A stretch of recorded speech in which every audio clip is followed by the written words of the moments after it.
The collision in 1958 with the USS Eaton. Wisconsin was operating off the coast of Virginia. We're called the Bay Capes operating area, Virginia Capes. It's an area of ocean we have off the coast here that's restricted to military use only. So we do live firing out there. So we shoot down drones and shoot it. So we don't let any civilian ships or planes go through there.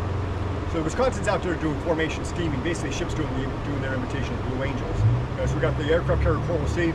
To our immediate left was the Wisconsin. Then to our immediate left and forward of us was the destroyer USS Eaton. And there was actually 3 destroyers. Now to help make it sense, I'll tell you we're just around. Oh, of course. To help make it make sense, got to tell a little about chain of command on our Navy ships. Every ship has a captain, okay, or a commanding officer. Now on every ship has a commanding officer. On the battleship and on the aircraft carrier, the rank of the commanding officer is the rank of captain, same as colonel in the other branches. On the destroyers, their commanding officers are the rank of commander. And so now all of us report to an admiral, a battle group commander, but only captains talk to the admiral. Yeah. So the 3 destroyer captains, the 3 destroyer commanders, they then report to a captain, a full Eagle captain. And he's known as the he's DESRAR, the destroyer squadron commander. Okay. So he's also called the Commodore. Yeah. So they report to him. Then he reports to the admiral. See how that works, right? Oh yeah. And also on the bridge of a Navy ship, you normally got 2 enlisted guys. You got a helmsman, he's driving the ship. You got Lee Helmsman, he operates the old engine or telegraph, talking about the motors. And then you got the bridge team and officer deck conning officer. Normally the conning officer, by law, is the only person that can tell the helmsman what to do. And every time he says something, the quartermasters log it in the logbook also. And that's for legality purposes. So even if the captain walks on the bridge, he can't say turn right, because the helmsman will then his job is to say orders to the helm. Because he can only listen to, so if the captain wants to say something, he has to announce loudly, this is the captain, I have the con. They write it in the logbook, now he can talk to him. Oh. And that's to prevent confusion and things like that. Yeah. So that's how things are supposed to work. Okay. Didn't work that way this day. So what had happened was the 5 ships were out there, and they kept forming up and having to break off because they kept running into fog. So it was a bad day. They should have just said let's do it tomorrow, but they decided to still do it. So they were in formation, and the white hat, remember the old Dixie cups? Yeah. The white hat off of one of the sailors on the Coral Sea blew off his head and into the water. Well, the lookouts, they see a hat in the water, they have to assume a head's attached to it, so they call, hey, man overboard, man overboard. So the signal then man overboard is then sent to all those ships. So now we have to go into a search pattern, make sure we don't run a guy over type thing. So that's basically that's what happened. So now, the Wisconsin's right here, the Eaton's right here in front of us, is forward of us and to our left. Okay. The Commodore for the destroyers is on the Eaton's bridge. The captain of the Eaton isn't even on the bridge. He's down in combat, so the captain isn't even on the bridge. So the Commodore, he's like, we're going to be a hero and go find this guy. So he tells the helmsman, hard right turn. The helmsman, what should have he done? Orders to the helm. But no, this is the Commodore who is my captain's boss. So what did he do? Turns the ship right in front of the Wisconsin. Turned right in front of us.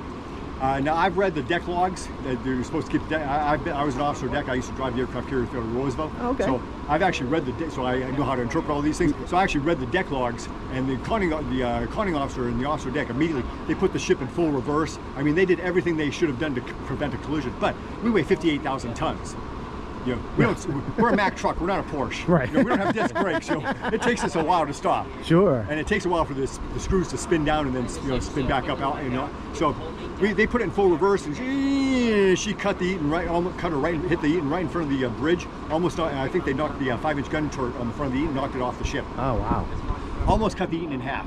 Thank God nobody on either ship was killed or injured, which was absolutely amazing. A couple of bump bruises, from people from the initial stop, but no serious injuries at all. And we almost cut the Eaton right in half. The only thing that kept the bow from falling off was on the Eaton, the ship's bosun. He actually got the anchor chains and he welded it to the deck on each side of the crack to keep the bow from falling off. Oh man. So the Eaton was impaled on the Wisconsin's bow for about half an hour or so. Then she finally broke free, came along our port side over here. We threw lines down and everything else, and we tied her up alongside of our port side. And then we had to wait for about an hour or so, because then they had to get a tugboat from Norfolk Naval Base. A tugboat had to come out to get the Eaton and tow her backwards. Oh. Talk about it. So they had to tow her back to the naval base, pulling her backwards in. Trust me, everybody on that ship was like, "Oh, don't look at me. I'm not on the Eaton."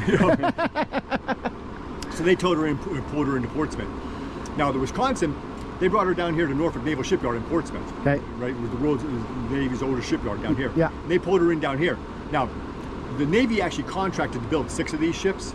They only completed 4 of them. We completed the Iowa, New Jersey, Missouri, and Wisconsin. There was 2 more, the Kentucky and the Illinois. They were under construction, but World War II ended, so they said, okay, stop. We don't want to spend any more money. That's it, scrap the hulls. Yep. So there was the Kentucky and the Illinois, their hulls were up here at Newport News Shipyard, where we currently build all the aircraft carriers and half of the submarines. So their hulls were up here.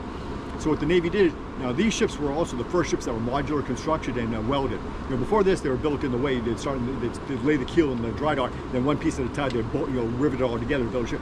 We were built like they build ships today. Whole sections, 4 or 5 stories tall, are built in a warehouse with all the plumbing, the lights, and everything else. Then a big crane picks it up, puts it in, and we weld it in place like Legos. That's how we build ships today. We were the first ships to be done that way. Okay. Oh, I didn't know that. That's great. That's cool. That's why they only took 3.5 years to build these things. No, that makes sense. Yeah, we're the first ones built that way. Oh, yeah. And so it makes them a lot stronger too. The welds are a lot better than rivets, and so don't leak.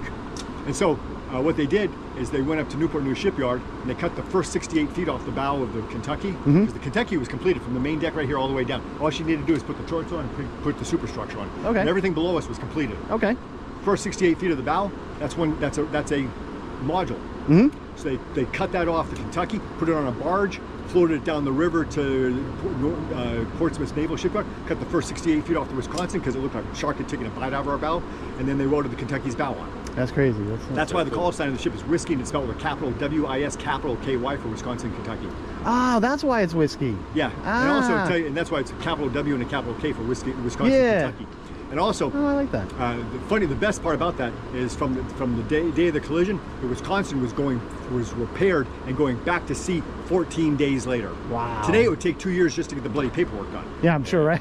Yeah, 14 days after collision, the Wisconsin was back out to sea. Oh, that's awesome. That's so cool. So there's the story. Well, I appreciate it. That's a really great story. Yeah. That's awesome. I appreciate it. Oh, no problem at all. And thank you guys for your service. We appreciate it. Thank you so much. You guys got any other questions? No, that's it. Well, we're going to just explore and we'll let you know.